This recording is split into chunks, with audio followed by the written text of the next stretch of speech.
So after a recent tragedy, an article started making the rounds that really cut through all the usual noise with a very different and, yeah, very provocative argument. Today, we're going to deconstruct the claims made in that piece, the real crime against our children, just to really understand the case it's trying to make. All right, let's get into it. Okay, so right off the bat, the author just throws out the familiar public conversation, the one that's all about guns, laws, and politics. This article immediately pivots inward. The author's focus is completely different, arguing the real issue isn't something external, but internal. It's all about the perpetrator's mind, their soul, and their very identity. And that brings us to the core argument of the whole piece. It's all built on this pretty provocative idea that if we really want to understand what happened, we need to stop looking at the object in the perpetrator's hand and start looking at the ideology that was put in their head. And here it is straight from the author. The claim here is that the shooter wasn't just a perpetrator but was also a victim of this whole cultural and ideological process that, in the author's view, fundamentally broke them.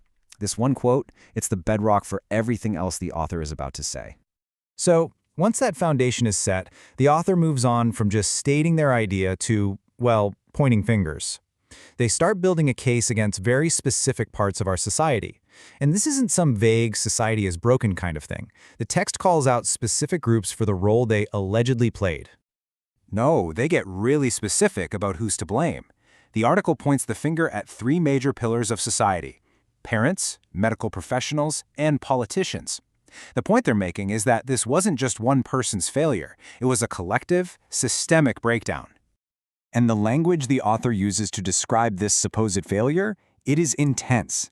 This quote really gives you a feel for the tone, accusing modern culture of twisting words on their head, framing lies as compassion, and, in a really charged phrase, mutilation as medicine.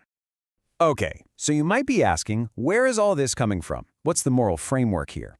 Well, the author isn't basing their argument on, secular philosophy or legal principles. Nope, they turn to biblical scripture as the ultimate authority. And that reframes these societal failures as not just mistakes, but as spiritual crimes. This is the first big verse the author pulls out, citing Jesus' words from the Gospel of Matthew. The point of using this is to really hammer home how serious it is to harm a child. The implication is that society, through its actions, has basically chosen that millstone. Then, building on that point, the author brings in the prophet Isaiah to argue that society has completely flipped its moral compass upside down. The accusation is pretty straightforward. What we used to call evil is now called good, and what was good is now evil. And that, according to the author, is what creates the perfect storm for tragedy. All right, so after laying out who's to blame and what the moral measuring stick is, the author gets to their final conclusion.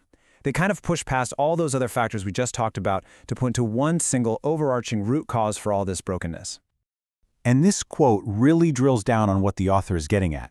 You can feel the anger isn't just for the systems that failed. It's for the people who, in the aftermath, mock prayer. See, in the author's mind, that's not just being insensitive. It's actively siding with what they see as the forces of destruction. So, here it is, the absolute crux of the argument. After everything else, it all comes down to this one single idea. This sentence is the absolute core of the entire article. For the author, all the talk about objects, about policies, it's all a distraction. The real problem, they say, is spiritual. So in the last part of the article, the author switches gears. They go from diagnosing the problem to writing a prescription. Now that they've laid out what's wrong, they issue this really direct, really urgent call to action, outlining what we're supposed to do about it. And that response is broken down into a three-step plan, you could say. First, defend children. Second, protect truth, as the author defines it. And third, stand for prayer unapologetically. And these aren't presented as friendly suggestions. They're framed as essential duties in what the author sees as a spiritual war. And to back up this call to action, the author uses one last biblical reference, this time from Psalms. The message here is pretty unmistakable. Any attempt we make to fix society is just going to fail unless it's built on a divine foundation. Everything else is just, as the verse says, labor in vain. And with that, the author just raises the stakes to the highest possible level.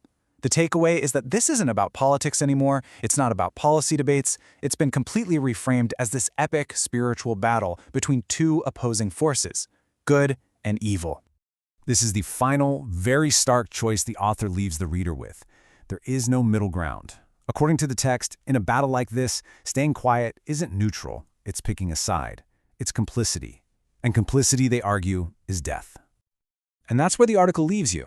It really forces a question on you by just getting rid of any room for neutrality. The author presents a world where you have to choose a side. Which leaves us with this final thought to chew on. When a conflict is framed as an absolute battle between good and evil, is it even possible to stay neutral?